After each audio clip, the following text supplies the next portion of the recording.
Hey guys, welcome to our real estate class where we're going to teach you guys all about managing properties. So I'm Trevor, I'm 28 years old, I've purchased over $20 million worth of real estate and over 160 rental units.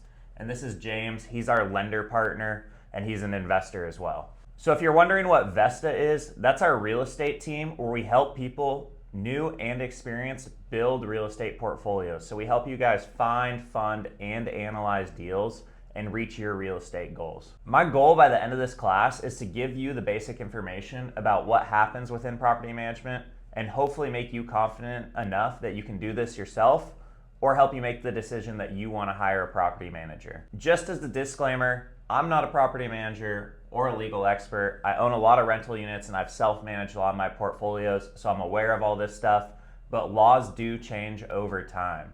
The intent of this class is just to make you more aware about the basics so you can go look into it further, but this will give you a good base level understanding.